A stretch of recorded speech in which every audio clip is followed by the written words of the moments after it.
Today, I've got 4 of the hottest players for you in their respective sports. And I'm here to tell you which cards to buy, sell, or hold. This is The Forecast, brought to you by our friends at eBay, the #1 spot for cards and collectibles.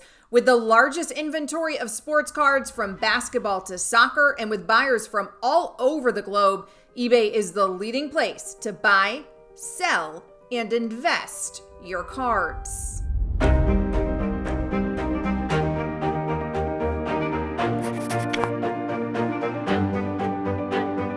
Hey sports card investors, I'm Amber Wilson. Thanks for hanging out with me here on another episode of The Forecast. So today I've got 4 of the hottest players in their respective sport for you. Before I get into that though, each and every week we've been choosing on The Forecast the players and the cards that we cover, giving you a little sports talk, which is of course what I do, with a little card talk, which is what Jeff does when he comes on and he tells you whether to buy, sell, or hold.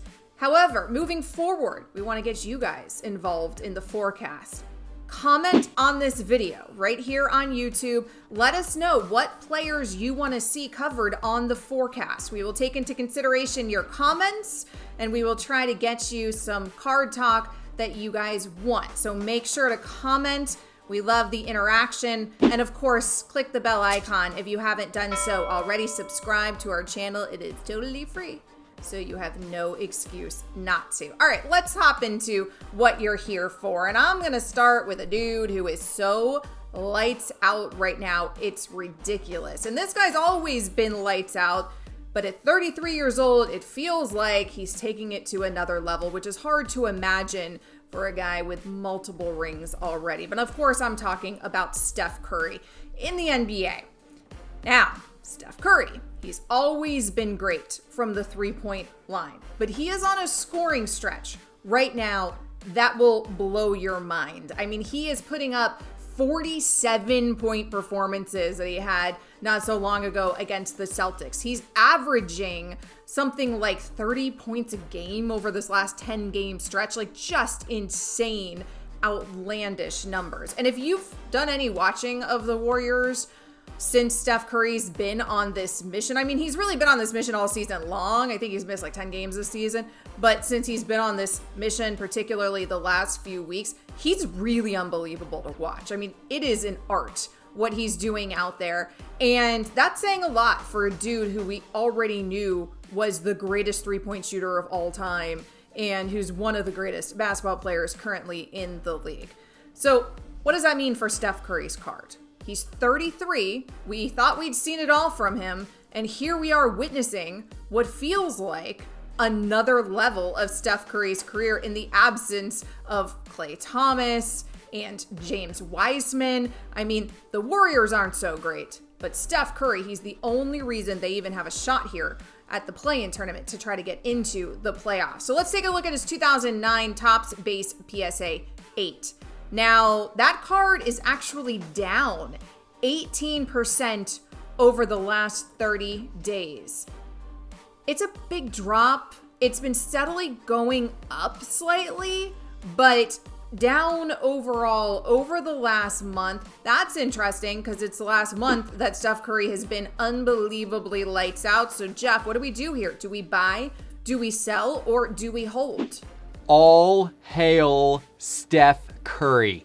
His play has been absolutely magnificent. And the only reason why his cards are not jumping off the charts right now is because all iconic cards are going through a cooling off period right now. To me, this is an excellent time to buy Steph Curry if you're willing to hold for the long run. Now, his cards could, I guess, potentially go down a little bit this offseason. So if you're really trying to time the market, maybe early in the offseason.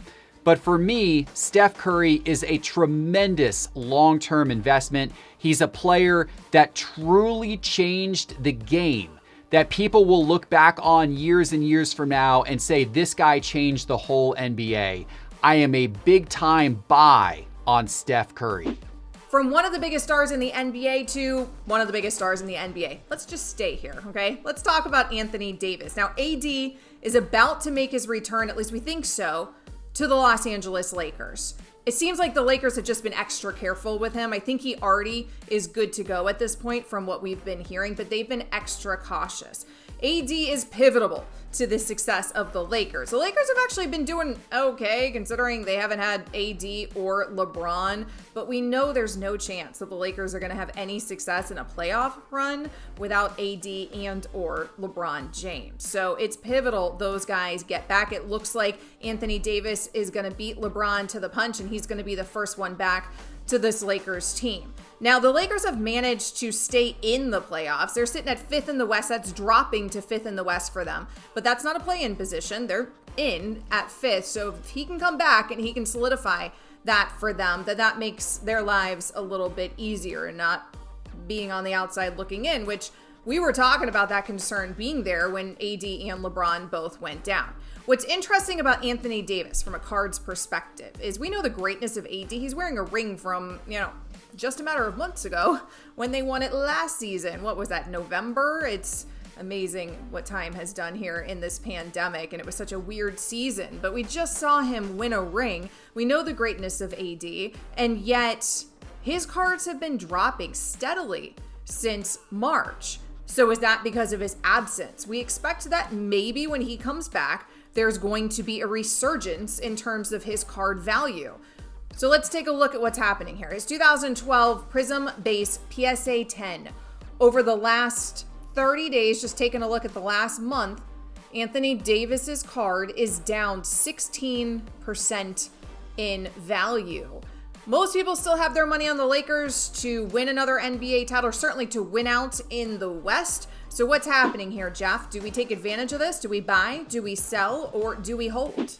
Anthony Davis is a player whose cards are criminally undervalued. His cards have been a great value for a long time. I don't know why the hobby hasn't given this guy more respect, but you, as a sports card investor, should. Because look towards the future. This guy is going to be the face of the Lakers for some time to come. LeBron will eventually retire. AD will probably still be there as the face of the Lakers. And who knows how many rings he will win between now and then. It might be a lot. I think it is a buy for Anthony Davis.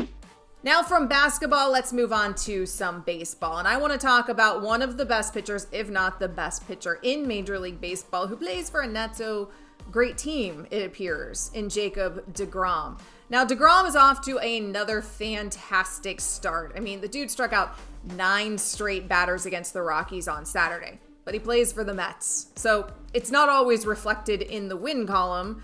And I wonder what that means for the hobby. Does the hobby hold it against Degrom, a pitcher who says he's warming up when he pitches at 100 miles per hour? That's just him just getting started if you're Jacob Degrom. That's the caliber of pitcher we're talking about here.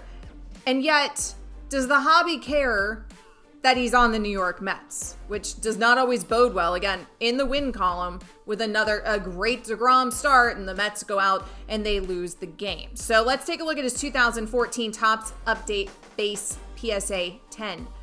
Now, over the last 30 days, his card's up slightly. It's up 16%. So you're getting a little bump there over the last 30 days for Jacob Degrom's start, coming off of a fantastic individual start to the season for Degrom, even though there's a lot of questions right now around that Mets team. So Jeff, Jacob Degrom, do we buy, do we sell, or do we hold? Jacob Degrom is a great pitcher, but think back to the history of baseball cards. If I ask you, what are the 5 or 10 most iconic baseball cards of all time? Are any of them pitchers? See, that's the problem, right? You think of all of these hitters, all of those players who you want to collect and chase with the iconic cards. So pitchers naturally have that disadvantage. Now, if Degrom was Kershaw, who has done it for the Dodgers and has a chance to win another ring this year, or Verlander, who's already raked up the rings, then I would say that Degrom might be a good kind of a long-term iconic investment. But with him on the Mets, I just don't see the motivation right now to buy Degrom cards.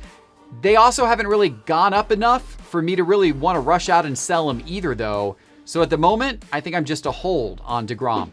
Now, I don't normally get to talk about the ladies on the forecast, but let's do it. Let's talk a little soccer, and I want to talk some U.S. women's soccer with Alex Morgan. Now, Alex Morgan scored a goal in a 2-0 win over France earlier this month. She had taken some time off. She gave birth in 2020 to her daughter, and then she ended up getting COVID, and so she missed some time there as well. So I'm curious to see here what's been happening with Alex Morgan's card, because for somebody who has missed significant time here over the last year and a half, for her to now look like she looks, maybe that's a good time for investing in Alex Morgan's card. So let's take a look at her 2011 Upper Deck MLS base PSA 10. Now, her card's up a lot over the last 60 days. I'm looking at 2 months here.